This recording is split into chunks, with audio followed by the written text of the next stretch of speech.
Hai, salam kepada semua jemaat Tuhan. Saya percaya kita semua penuh dengan sukacita dan dirahmati Tuhan, sebab Yesus Kristus adalah Tuhan dan sumber pengharapan kita.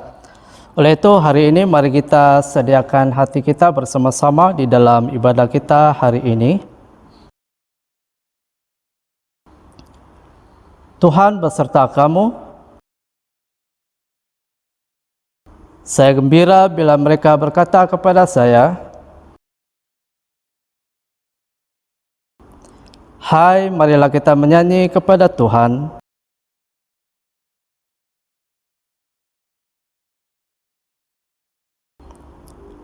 Allah itu Roh, kemuliaan pada Allah Bapa, Anak dan Roh Kudus.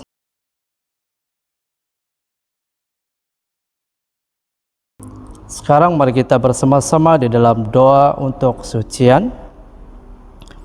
Ya Allah yang Maha Kuasa, semesta manusia terbuka di hadapan Tuhan. Semua keinginannya diketahui oleh-Mu, dan daripada-Mu tiada rahsia yang tersembunyi. Sucikanlah niat hati kami dengan ilham Roh Kudus-Mu, supaya kami boleh mengasihi-Mu dengan sempurna dan memuliakan nama-Mu yang kudus dengan selayaknya, melalui Yesus Kristus Tuhan kami. Amin. Pujian Gloria bersama-sama. Kemuliaan pada Allah di tempat yang maha tinggi, dan damai sejahtera kepada umatnya di bumi. Tuhan Allah, Raja di surga, Allah dan Bapa yang Maha Kuasa, kami menyembah Engkau, kami bersyukur kepadamu, kami memuji Engkau sebab kemuliaan-Mu. Tuhan Yesus Kristus, Anak Tunggal Bapa, Tuhan Allah, Domba Allah yang menanggung dosa dunia, kasihanlah kami. Engkau yang duduk sebelah kanan Allah Bapa, terimalah doa kami. Tuhan sajalah yang kudus, Engkau sajalah Tuhan, Engkau sajalah yang maha tinggi, Yesus Kristus dan Roh Kudus dalam kemuliaan Allah Bapa. Amin. Sekarang mari kita bersama-sama memuji dan menyembah Tuhan. Haleluya, biar segala yang bernafas memuji-muji nama Tuhan, karena Tuhanlah Raja segala raja. Haleluya, haleluya, haleluya Tuhan, haleluya.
Raja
Engkaulah Tuhan yang mengasihi kami Tuhan.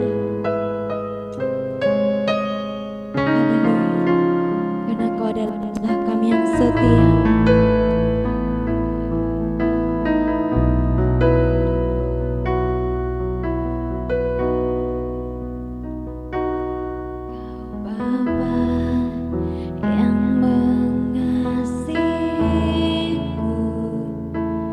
Kuasamu memulihkan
Bapa, terima kasih Roh Kudus. Benar itu Tuhan, Engkau yang terlebih dahulu mengasihi kami Tuhan. Terima kasih Bapa, kami percaya Engkau jamah setiap hati jemaat Engkau yang hadir untuk melihat bersama-sama Tuhan kebaktian pada hari ini. Yang menyerahkan pribadi kami ke dalam tangan Engkau, dan kami isytiharkan Tuhan jana penyembahan ini ke dalam tangan Engkau. Hanya di dalam nama Tuhan Yesus kami sudah berdoa dan mengucap syukur.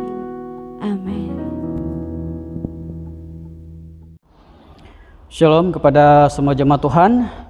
Puji Tuhan, kita bersama lagi untuk minggu ini. Jadi sekarang adalah masa untuk firman Tuhan.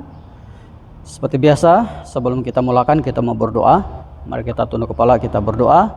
Saya pimpin kita di dalam doa.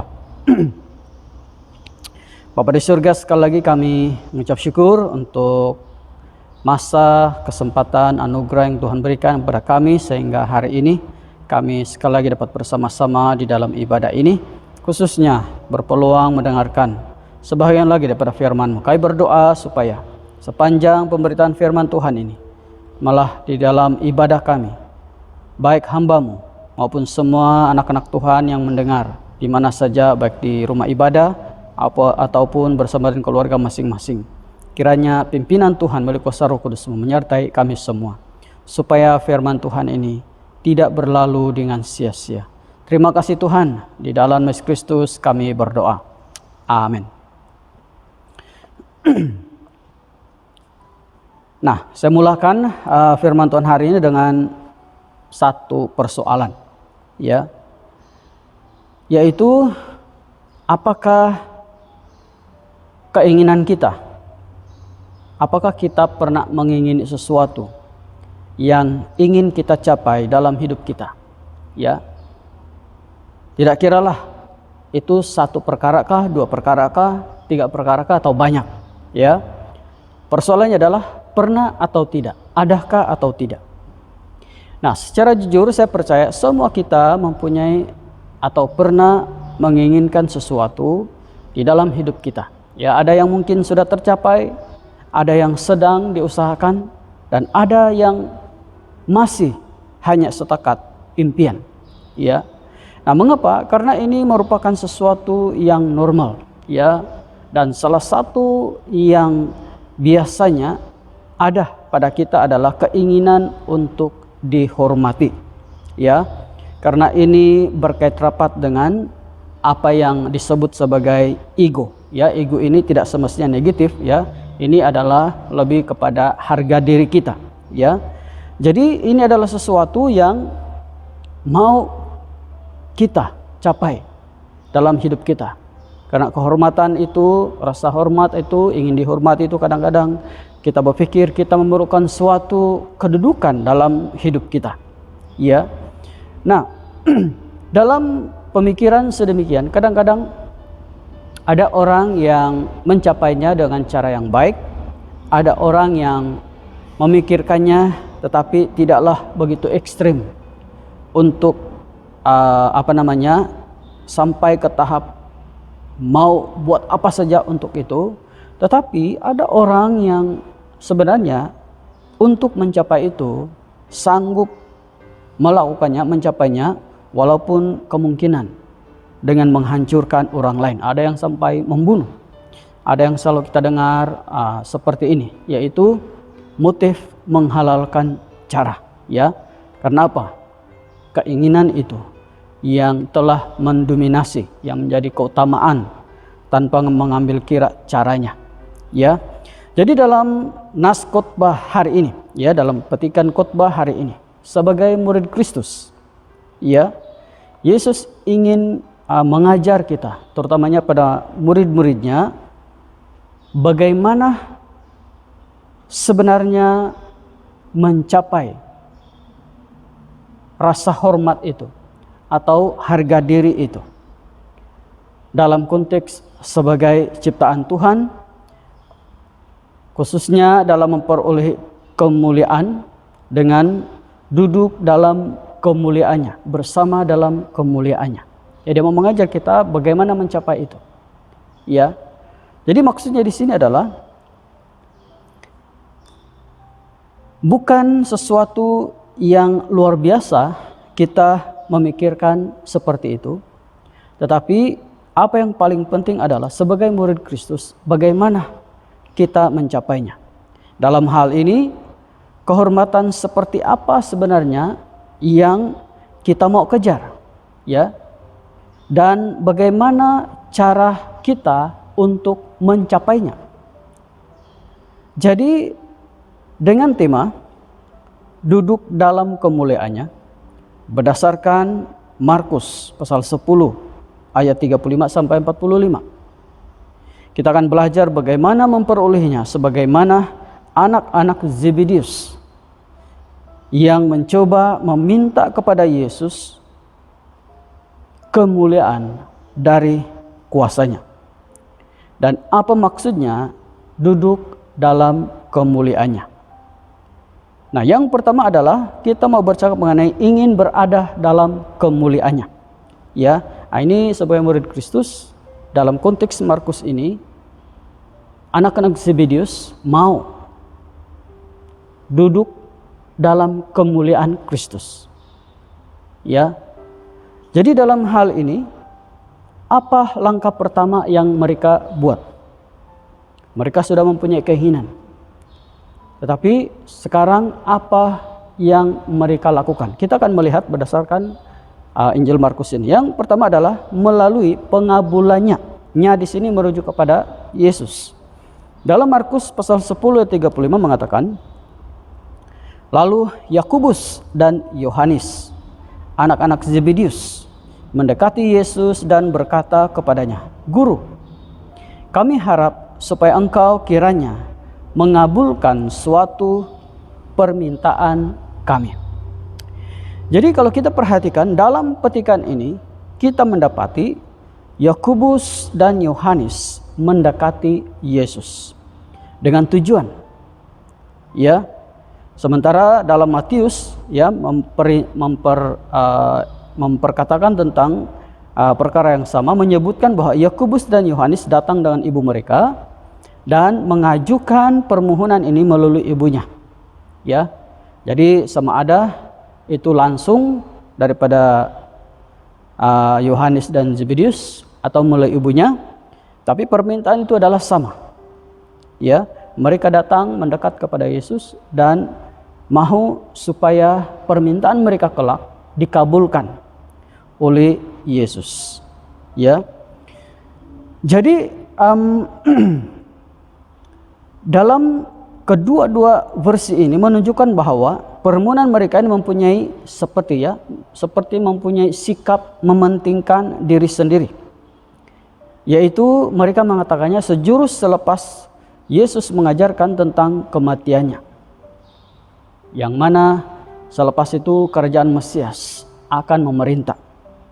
Dan harus diingat bahwa pada waktu itu apabila menyebut tentang kerajaan Mesias, mereka berpikir bahwa Yesus bercakap mengenai kerajaan yang akan didirikan. Ya, mereka pikir Yesus akan menggantikan kerajaan Roma pada masa itu. Mereka pikir Yesus akan mendirikan sebuah kerajaan dunia dan menggantikan kerajaan Roma pada masa itu. Dan latar belakang pemahaman ini, pengertian inilah yang melatar belakangi permintaan mereka. Nanti kita akan lihat apa permintaan mereka, ya. Dan apa yang mereka mau adalah mereka mau kedudukan dalam kerajaan itu kelak. Ya. Apapun juga motifnya, ada sisi positif dari sikap murid-murid ini sebenarnya. Karena telah biasa kita mendengar setiap kali firman Tuhan bagiannya dikutbahkan, pengkhotbah atau kita telah diperdengarkan dengan sikap negatif kedua orang murid ini, yang mana sangat mementingkan diri sendiri, hanya mementingkan kedudukan dan sebagainya. Tapi saya mau mengambil satu sisi positif daripada murid-murid ini, yaitu pertama, setidak-tidaknya mereka mempunyai visi atau keinginan untuk maju. Ya, setidak-tidaknya mereka memikirkan tentang sesuatu yang mereka mau capai, yaitu bukan setakat seperti mana yang mereka ada sekarang, tapi setidaknya pada waktu itu apabila kerjaan itu mereka ada atau menjadi sesiapa atau menjadi seseorang. Itu sisi positifnya. Kedua, mereka meminta kepada orang yang tepat, ya, yaitu kepada Yesus. Karena seperti yang saya katakan, apabila orang sudah mempunyai sikap ingin mencapai sesuatu ini, apalagi merujuk kepada penghormatan ini, kedudukan ini, kadang-kadang orang lebih suka melakukannya dengan cara sendiri. Dan seperti yang saya katakan dalam pendahuluan tadi, ada orang yang begitu ekstrim sampai sanggup menghalalkan cara. Ya, tidak kisahlah itu membinasakan orang lain, menghancurkan orang lain. Yang penting dia dapat mencapai matlamatnya. Ya, tapi di sini tidak, mereka tidak buat seperti itu. Sebaliknya, mereka mendekat kepada Yesus dan meminta bagus-bagus kepada Yesus. Mereka datang meminta kepada orang yang tepat. Dan yang ketiga, mereka tahu batas mereka dengan memohon pengabulan permintaan ini dari Yesus. Mereka mau itu kedudukan, tapi mereka tahu juga batas mereka. Mereka tidak menghalalkan cara mereka. Ya, mereka tahu ada orang yang tepat dan ada orang yang lebih berkuasa untuk keinginan tersebut. Dan mereka datang kepada Yesus. Nah, ini adalah sisi positif sebenarnya di bahagian ini. Ya. Karena ini sebenarnya mengajar kita tentang bagaimana dalam hidup ini kita perlukan sesuatu, yaitu visi dan misi. Dan untuk melaksanakannya, kita harus memohon kepada yang layak untuk mendengarnya. Dan sebagai orang percaya, siapa lagi kalau bukan Tuhan kita? Kita serahkan kepada Tuhan. Kalau kita menginginkan sesuatu, kalau kita mau mencapai sesuatu, ya, kita bawa itu kepada Tuhan. Ya, kita bawa itu melalui doa kita. Persoalan sekarang adalah, apakah visi saudara? Apakah misi saudara atau saudari dalam hidup? Dan bagaimanakah caranya mencapainya? Sebagai murid Kristus, di sini kita diajar bahwa memasang impian dalam hidup sama ada berkaitan pelayanan, pekerjaan, atau pencapaian dalam hidup, itu adalah sesuatu yang bagi saya tidaklah salah. Tetapi langkah-langkah itu yang paling penting.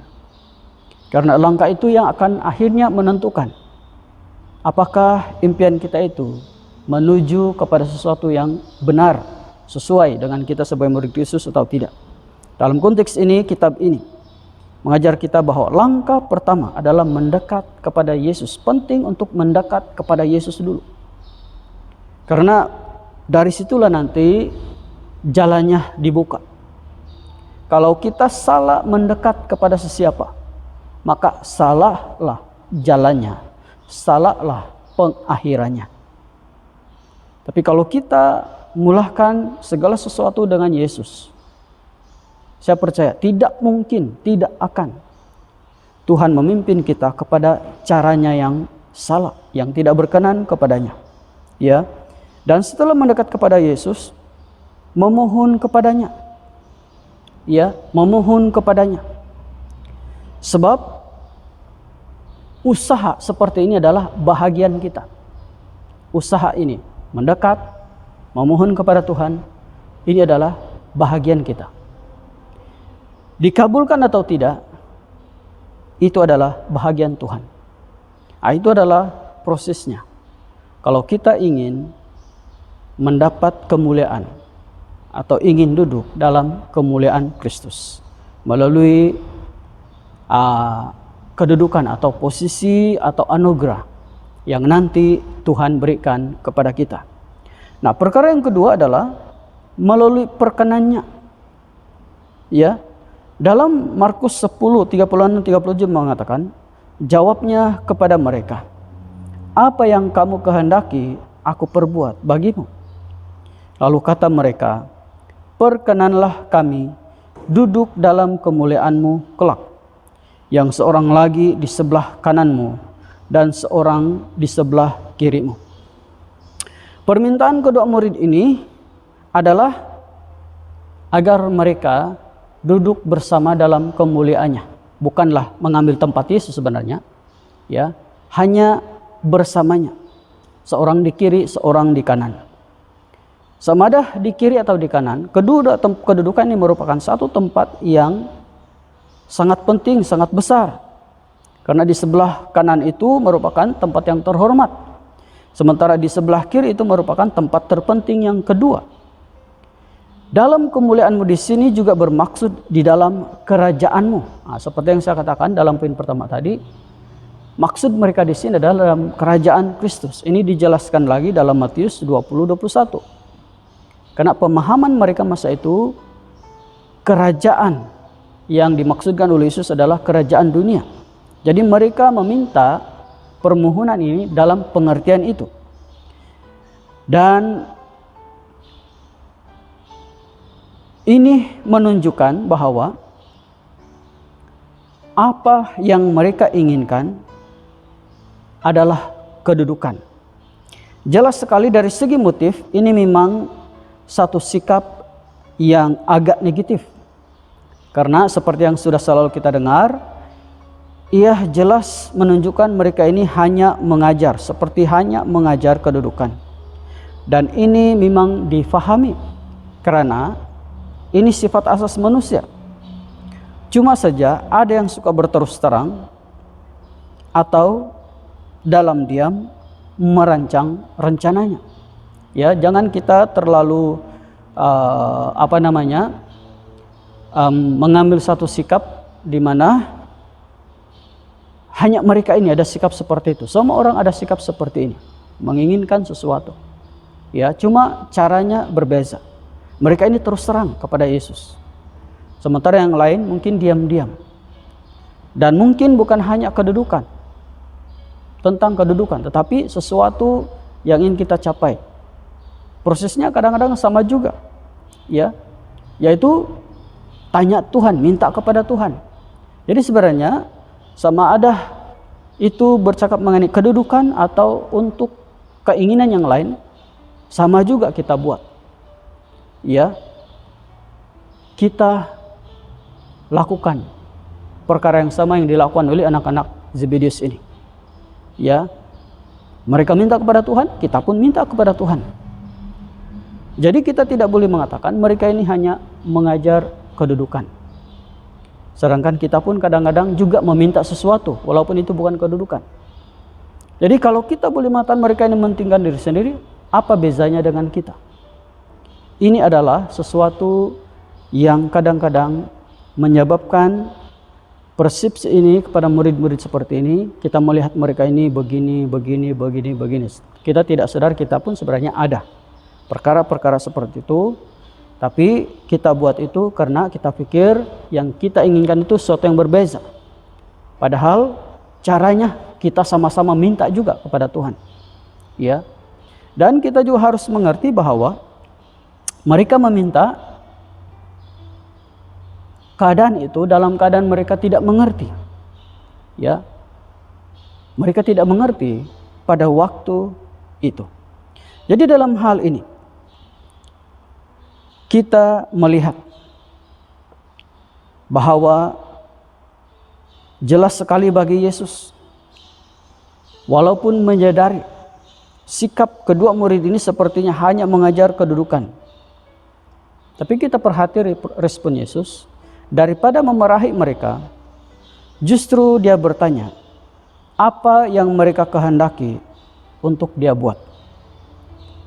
Kita percaya ini karena setidak-tidaknya dalam kerakusan mereka, ya, kalaulah kita kata ini kerakusan, mereka tetap mendekat kepada Yesus, memohon perkenannya. Dalam berkata yang lain, mereka tetap sadar dan masih meletakkan Yesus sebagai yang tertinggi dari keinginan dan kehendak mereka. Sikap sebegini sangat baik, sangat penting, karena ini sebenarnya, ya, ini sebenarnya menolong kita agar jangan sampai lupa diri dan mengedepankan peranan Yesus dan dalam misi dan visi dalam hidup kita. Ya, mungkin negatif, tetapi selama kita tidak mengedepankan Kristus dalam prosesnya, saya percaya itu boleh diperbetulkan oleh Tuhan dalam pelaksanaannya.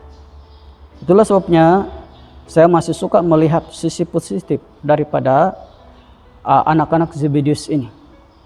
Ya, saya tidak mau terus-menerus menghukum mereka sebagai pribadi yang hanya mementingkan kedudukan semata-mata, karena ini adalah sesuatu yang biasa. Kita pun ada melakukan sama mungkin, tapi kita tidak katakan kita mementingkan diri sendiri, karena kita bukan bercakap tentang kedudukan. Mereka ini tentang kedudukan. Tapi sebenarnya sama juga itu. Ya, sesuatu yang kita mau, ya, dan kemudian minta Yesus lakukan, kabulkan, apa bezanya? Ya. Jadi dalam hal ini seperti yang saya katakan, visi dan misi itu penting. Tapi yang lebih penting adalah bagaimana kita mencapainya. Dalam firman Tuhan ini, Yesus mengajar murid-muridnya dan kita semua. Dalam hidup, perkara paling penting adalah kalau kita mengimpikan sesuatu, kalau kita ingin mencapai sesuatu, sebab itu penting, karena itu menjadi itu menjadi motivasi dalam hidup kita. Perkara pertama, mendekat kepada Yesus. Persembahkan kepada Yesus. Mohon restu daripada Yesus. Selebihnya, dikabulkan atau tidak, itu adalah bahagian Tuhan. Nah, perkara yang kedua adalah, seperti yang saya katakan dalam poin pertama tadi, kita harus menyadari kedua anak Zebedeus ini meminta di dalam ketidakmengertian mereka. Itu berarti pertama sekali, ya, yang perlu kita pahami tentang duduk dalam kemuliaannya ini adalah kita harus mengerti makna di dalam kemuliaannya. Apa maksudnya berada di dalam kemuliaannya? Ya. Yang pertama adalah sanggup meminum cawan dan baptisan Kristus. Dalam Markus 10 ayat 38 mengatakan, tetapi kata Yesus kepada mereka, kamu tidak tahu apa yang kamu minta. Dapatkah kamu meminum cawan yang harus kuminum dan dibaptis dengan baptisan yang harus kuterima? Ya. Perhatikan respon Yesus kepada permintaan kedua murid ini. Dia mengatakan, kamu tidak tahu apa yang kamu minta. Nah, inilah kebaikannya. Sekiranya kita menyertakan Yesus dalam segala rencana dan keinginan kita. Yesus tahu apa yang mereka minta sebenarnya adalah atas dasar ketidaktahuan maksud dan tujuan kehadiran mereka bersama-sama dengan Yesus. Seperti yang saya mengatakan, petikan ini selalu menaikkan pemahaman negatif.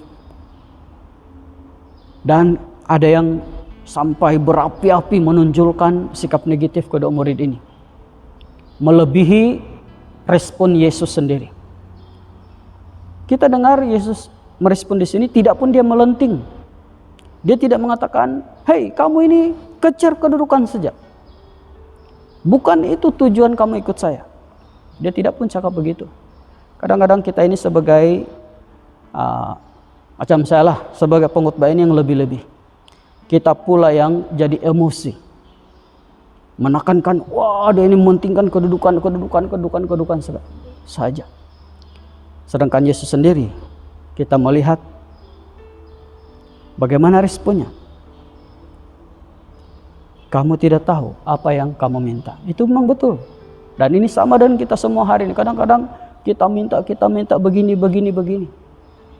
Sedangkan kita tidak tahu pun, kita tidak paham pun apa yang kita minta. Kita pikir itu adalah yang terbaik, itu adalah yang tepat, itu adalah yang betul.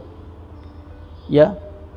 Tapi tanpa kita tidak sadar, kita meminta dalam ketidaktahuan kita. Bila Tuhan tidak mengabulkan, kita mulai memberontak dan sebagainya. Sedangkan Tuhan ada caranya sendiri. Dan itulah sebabnya penting untuk kita mendekat kepada Yesus, membawa semua keinginan kita dan menyertakan Dia dalam setiap rencana yang ada di dalam kehidupan kita. Jadi kalau kita perhatikan, tujuan permintaan mereka adalah atas dasar keinginan duniawi. Ya. Karena pemahaman mereka masa itu adalah pemahaman duniawi. Sebab kalau kita perhatikan, kedatangan Yesus bukanlah untuk membagi-bagikan tempat terhormat. Ya. Justru kita harus dia datang untuk mengajar kita bahwa mengikut Tuhan itu maksudnya adalah bersedia untuk penderitaan. Dan itu yang dia lakukan.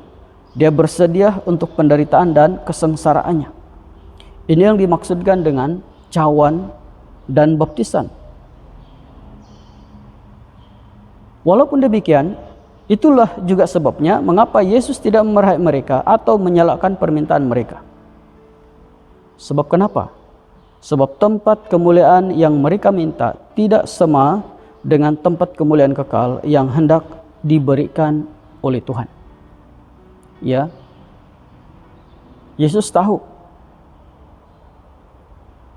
mereka meminta dalam konteks yang tidak tepat.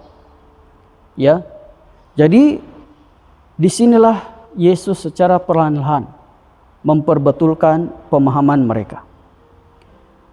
Yesus mengajar mereka apa arti sebenar berada dalam kemuliaannya. Ini dimulai dengan menunjukkan kepada mereka bahwa upah atau pahala semacam itu adalah sesuatu yang harus diusahakan. Itulah maksud apabila Yesus mengatakan untuk impian seperti itu, adakah mereka sanggup menerima cawan dan baptisan Kristus yang sebenarnya menunjukkan kepada penderitaannya nanti.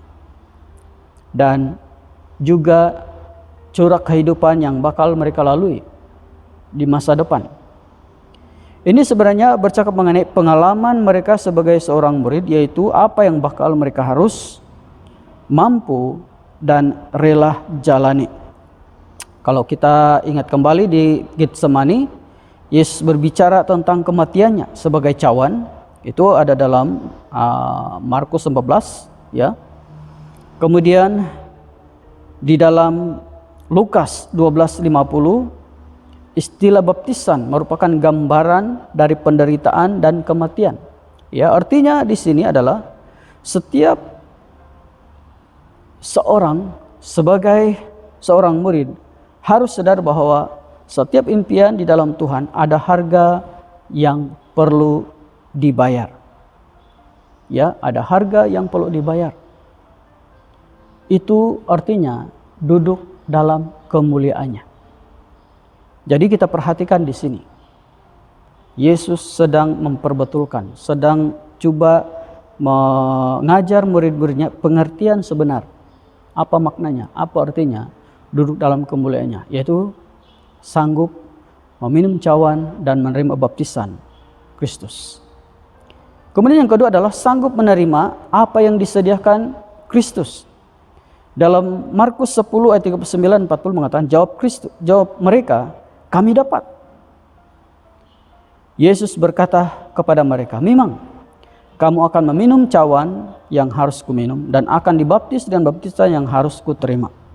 Tetapi hal duduk di sebelah kananku atau di sebelah kiriku, aku tidak berhak memberikannya. Itu akan diberikan kepada orang-orang bagi siapa itu telah disediakan.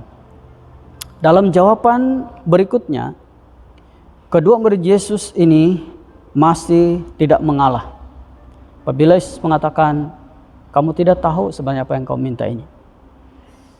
Karena persoalannya adalah, adakah kamu sanggup meminum cawan dan menerima baptisan? Dan mereka mengatakan di sini, kami dapat. Dan Yesus mengatakan, memang kamu dapat, karena memang kamu akan melaluinya. Dan sejarah membuktikan bahwa memang akhirnya mereka melalui semua ini. Apabila Yesus sudah kembali ke surga, apa yang dialami oleh murid-murid awal Yesus memang sangat menderita. Ya. Tetapi Yesus mengatakan, walaupun begitu, soal duduk di sebelah kiri kananku, saya tidak berhak memberikannya. Karena itu diberikan kepada siapa yang berhak, yang telah disediakan kepada yang berhak. Maksudnya di sini adalah ada orang tertentu, ada orang-orang yang telah, maksudnya kedudukan itu ada, dan itu terbuka, terkhusus kepada orang yang telah disediakan untuknya, maksudnya yang layak untuknya. Ya. Dan dalam hal ini kita diberikan pembayang.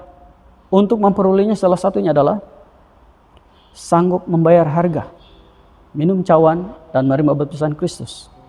Orang-orang seperti inilah yang telah disediakan atau yang berhak menerima kedudukan ini. Jadi daripada kedudukan itu dikhususkan untuk 1-2 orang, sekarang kedudukan itu, yaitu duduk dalam kemuliaannya itu, sekarang diberikan kepada sesiapa yang menerimanya. Karena apa? Kehormatan dari kedudukan di sebelah kanan dan sebelah kiri ini bukan sesuatu yang dibagikan seperti kepada sahabat-sahabat, seperti hadiah kepada sahabat-sahabat. Ya, pemberian kedudukan ini bukan seperti kita memberi, oke, ini untuk kau, ini untuk kau, ini untuk kau, ini untuk kau. Bukan begitu.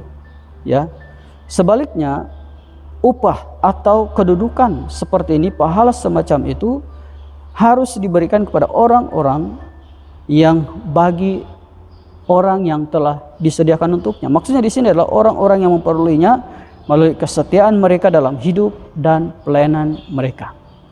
Semua ini sekarang tersedia untuk orang-orang yang seperti itu. Jadi daripada hanya 1-2 memperoleh kedudukan mulia tersebut, sekarang Yesus menyingkapkan rahasia anugerah besar ini, yaitu itu akan diberikan kepada orang-orang bagi siapa itu telah disediakan. Maksudnya sekarang adalah kedudukan yang mulia itu ada, dan itu adalah untuk saya dan saudara atau saudari. Jadi kalau kita mau menerima tempat yang mulia tersebut, kalau kita mau berada di dalam kedudukan yang mulia tersebut, kuncinya apa? Tetaplah setia di dalam pelayanan kita. Walaupun mungkin kita harus meminum cawan dan menerima baptisan Kristus. Perkara yang ketiga adalah setelah kita mengerti dan sekarang kita berada dalam kemuliaannya, maka apa yang kita belajar sekarang adalah bagaimanakah kehidupan dalam kemuliaannya.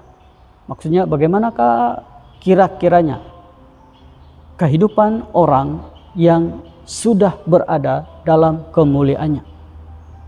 Ya, harus diingat bahwa duduk dalam kemuliaannya di sini, walaupun ini juga bersifat masa depan, bersifat kekal, yaitu selepas kita meninggal dunia ini. Tapi sebenarnya ini juga yang akan kita terima, kita lalui, kita alami walaupun dalam hidup ini. Karena ketika kita telah berada di dalam Kristus, kita telah berada dalam kemuliaannya. Persoalannya adalah bagaimanakah konsep kehidupan kita sementara berada dalam kemuliaannya. Ya.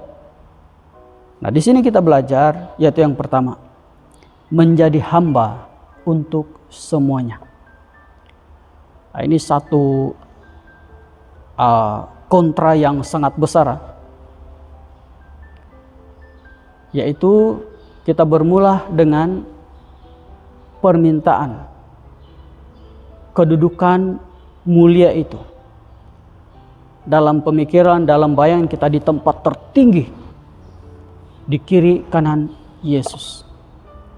Tapi Yesus mengajar kita bahwa hidup dalam kemuliaannya, yang pertama harus menjadi hamba dari semuanya. Menjadi hamba dari semuanya. Ya, itulah maksud kehidupan dalam kemuliaannya yang kita harus lakukan. Dalam Markus 10 ayat 41 sampai 44 mengatakan, mendengar itu, ke-10 murid yang lain menjadi marah kepada Yakobus dan Yohanes. Seperti yang saya katakan, seperti setengah orang lah, termasuk saya dan mungkin diantara kita pada masa lalu. Ya, apabila setiap kali mendengar khotbah atau pemberitaan ini, kita pun mungkin berespon kepada seperti murid-murid ini, marah kepada Yakobus dan Yohanes. Ya, yang uniknya sendiri tidak marah. Ya, dalam ayat 42 dan seterusnya mengatakan, tetapi Yesus memanggil mereka lalu berkata, kamu tahu bahwa mereka yang disebut pemerintah bangsa-bangsa memerintah rakyatnya dengan tangan besi, dan pembesar-pembesarnya menjalankan kuasanya dengan keras atas mereka. Tidaklah demikian di antara kamu. Barang siapa ingin menjadi besar di antara kamu, hendaklah ia menjadi pelayanmu. Dan barang siapa ingin menjadi terkemuka di antara kamu, hendaklah ia menjadi hamba untuk semuanya. Ketika murid-murid ini marah, Yesus manggil mereka dan memberikan gambaran,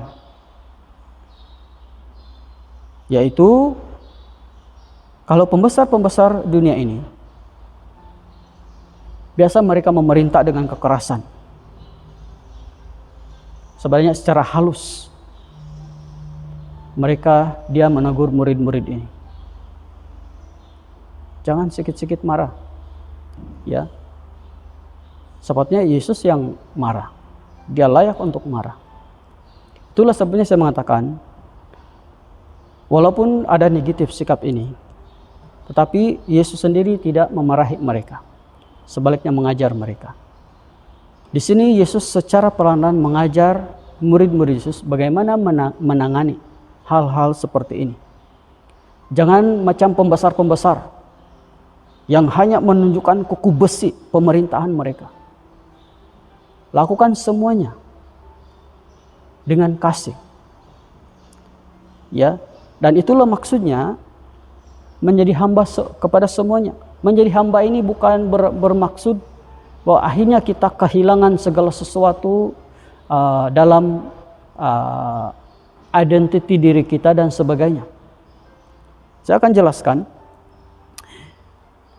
Karena kalau kita perhatikan semula, ketidakmengertian kedua murid tersebut telah mendorong mereka memohon kepada Yesus untuk kedudukan tersebut, sehingga mengundang kemarahan murid-murid yang lain. Ya, murid-murid yang lain ini marah bukan karena mereka mengerti. Ya, mereka pun tidak mengerti sebenarnya. Dan saya percaya mereka pun ada pemikiran yang sama dengan kedua orang murid ini. Tetapi mengapa mereka marah? Karena dalam pemikiran mereka masa itu sama seperti kita hari ini. Mereka berpikir dan merasakan kedua murid ini hanya mengajar kedudukan semata-mata. Tetapi kita perhatikan seperti yang saya berulang-ulang mengatakan, Yesus sendiri tidak membentak tindakan menyedihkan ini yang menyangkut keinginan mementingkan diri sendiri. Sebaliknya menjadikannya sebagai kesempatan bagi Tuhan untuk menekankan kembali sifat dari kebesaran sejati.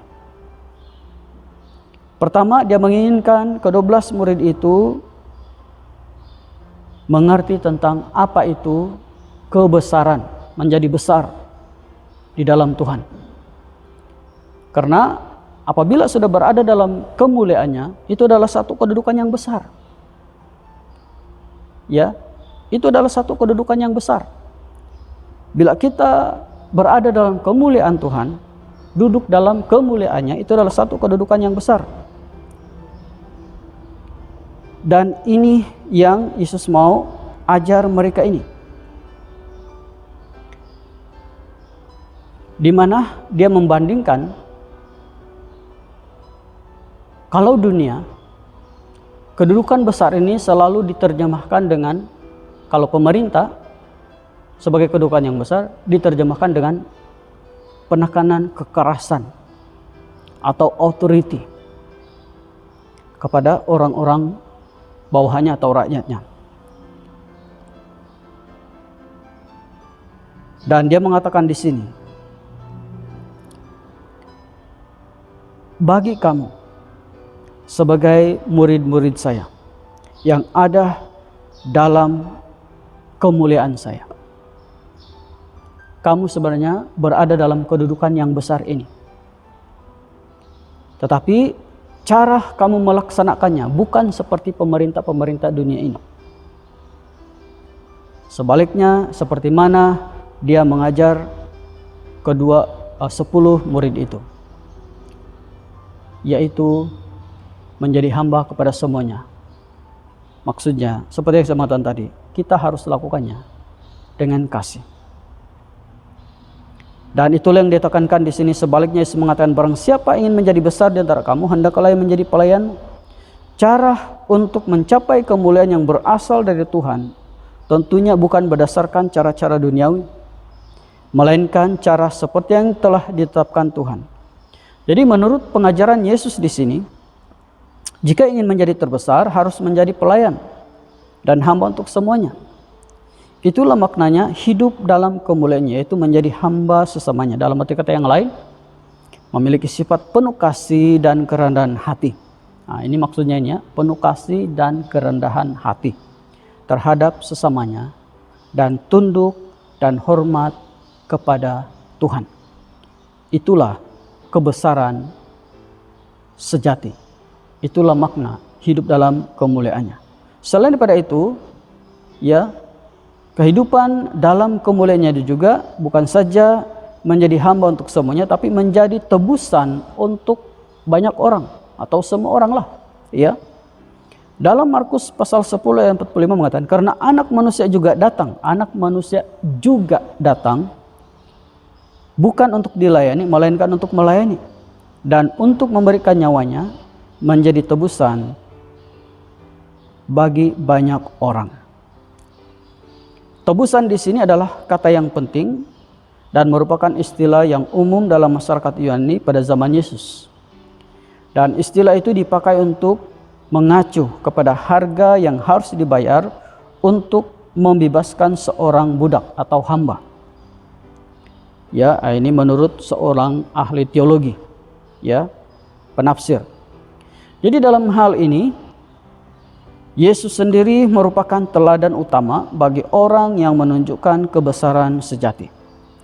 Dia yang adalah Mesias dari Allah, dia boleh saja menunjukkan haknya untuk dilayani oleh manusia. Tetapi apa yang dia buat? Justru dia datang untuk melayani. Dan tidak hanya itu, pelayanannya itu dengan apa? Memberikan nyawanya bagi umat manusia. Jadi tebusan. Jadi inilah harga yang dituntut oleh Allah yang kudus, agar keadilan boleh terpenuhi dalam pengampunan dosa. Jadi apa maksudnya ini untuk kita?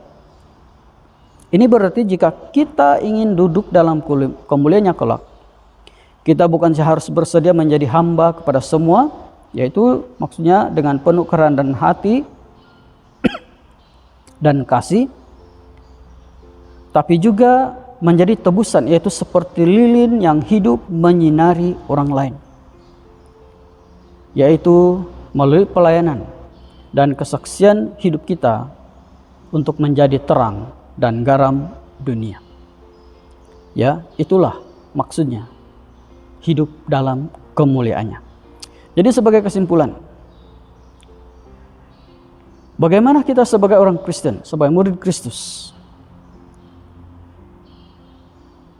kemuliaan seperti apa yang sedang kita cari? Keinginan seperti apa yang kita ingin cari? Firman Tuhan mengingatkan kita bahwa di atas segala kemuliaan kehormatan yang ada di dunia ini terdapat kemuliaan yang tertinggi yang tak dapat diberikan dan tak dapat dicari di dunia ini, yaitu kemuliaan yang berasal daripada Tuhan, yaitu kemuliaan yang kekal bertahan selama-lamanya. Lalu bagaimana cara untuk memperolehnya? Ya, sebagaimana Kristus dimuliakan, demikianlah kita akan menerima kemuliaan tertinggi dari Tuhan dengan menyatakan diri dalam perbuatan baik yang mana mau memberikan kehidupan kita untuk kebaikan semua orang. Jadi jika Tuhan termulia, dimuliakan mulai kehidupan kita, maka kita pun akan mendapat kemuliaan dari Tuhan. Bukan kemuliaan sementara, tapi kemuliaan yang kekal daripada Tuhan.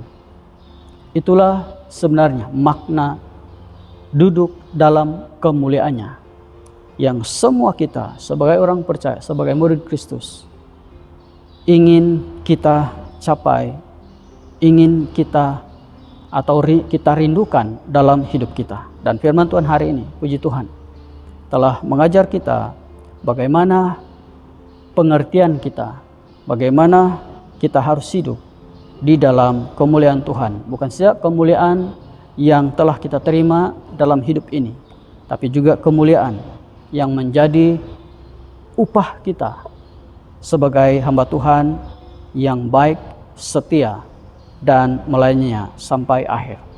Semoga Tuhan berkati kita. Mari kita tunduk kepala, kita berdoa. Terima kasih Tuhan untuk firman Tuhan hari ini. Kiranya Roh Kudus-Mu akan terus memberikan pengertian kepada kami akan firman Tuhan ini.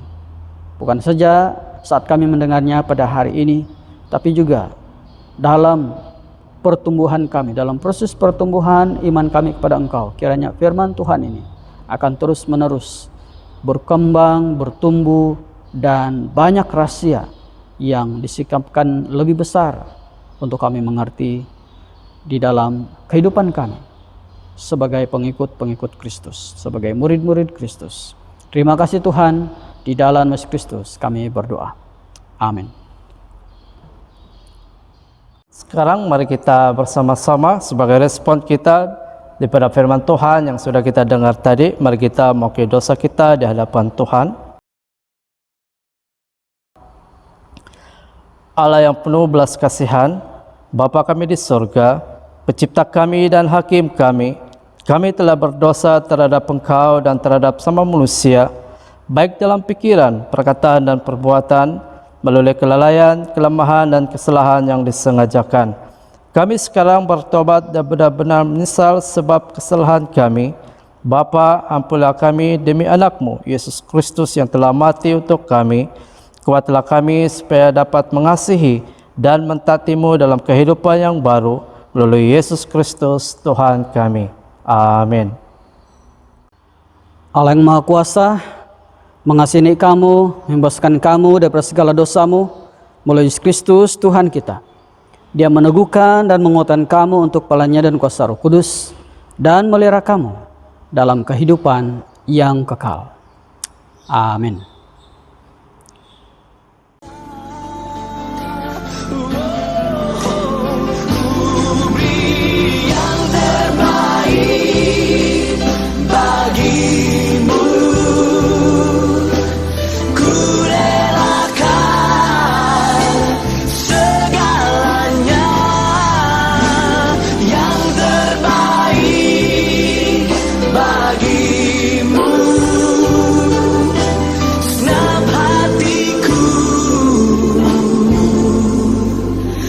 Segenap jiwaku.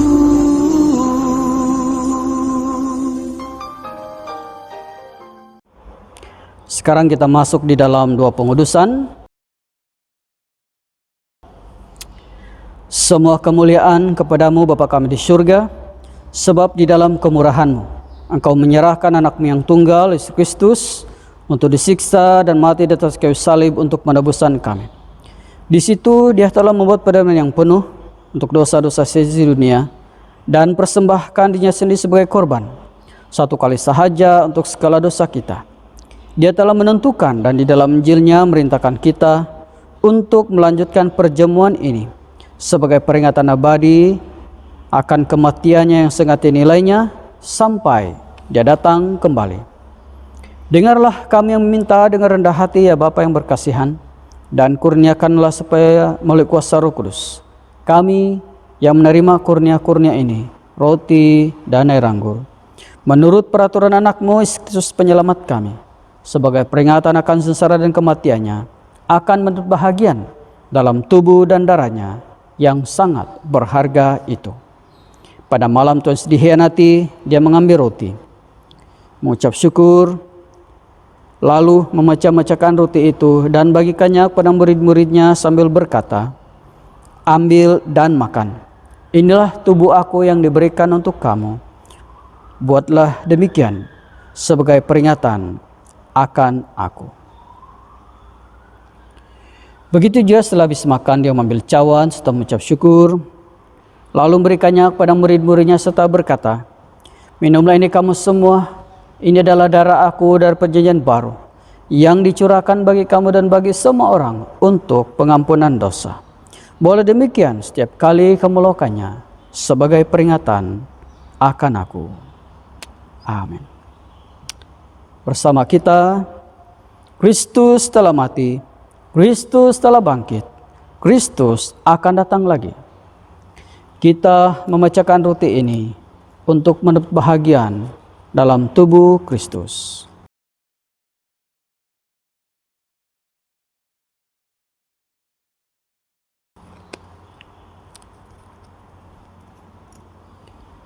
Berbahagialah mereka yang dijemput ke perjamuan domba.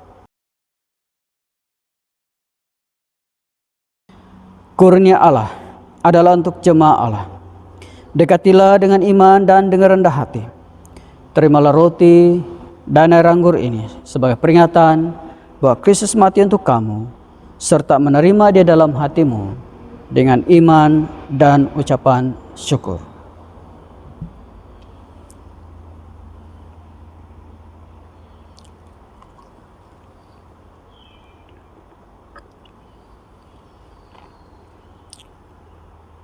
Sekarang setiap pemimpin kebaktian atau ketua keluarga bolehlah membagikan elemen perjamuan kudus kepada anggota masing-masing.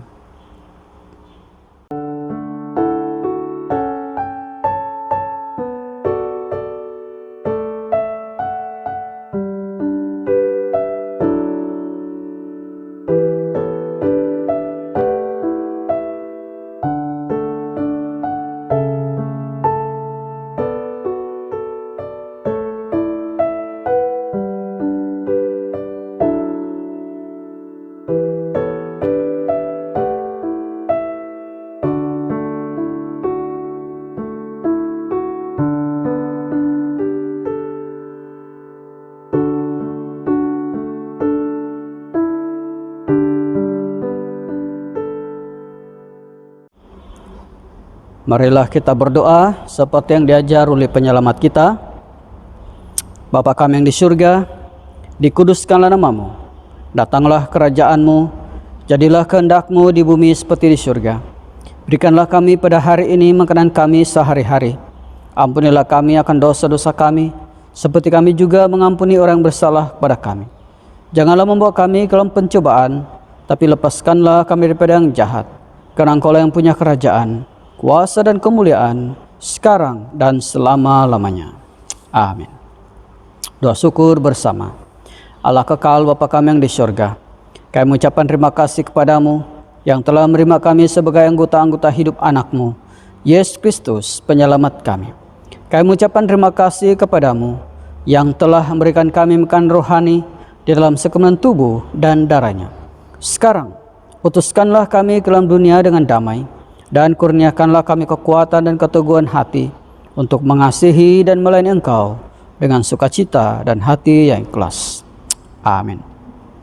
Sekarang terima berkat daripada Tuhan, sentosa Allah yang melebihi pengertian manusia, melahirkan hati dan jiwa kamu di dalam pengetahuan dan kasih Allah dan anaknya Yesus Kristus Tuhan kita. Dan berkat berkuasa Bapa, Anak dan Roh Kudus beserta dengan kamu dan tinggal serta dengan kamu dari sekarang sampai selama-lamanya. Amin. Pergilah dengan damai sejahtera dan layanilah Tuhan. Amin. Sekarang mari kita sama-sama sekali lagi menaikkan lagu kesyukuran kita kepada Tuhan. Haleluya, segala pujian syukur hanya bagi nama Tuhan. Mari semua umat pemenang, karena hanya di dalam nama Yesus kita lebih daripada pemenang. Haleluya.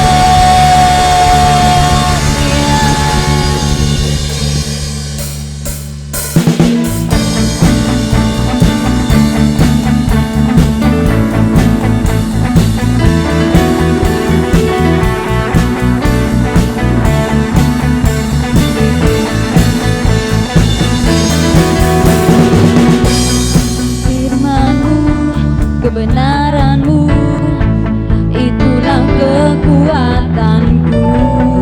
Iman dan keadilan menjadi perlindunganku.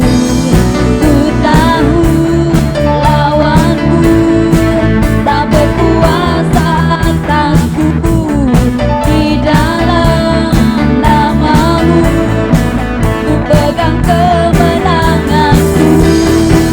Tapi ku ambillah senjata Allah di dalam kuasa namanya, dan kan ku injak-injak iblis di kakiku di dalam kuasa namanya.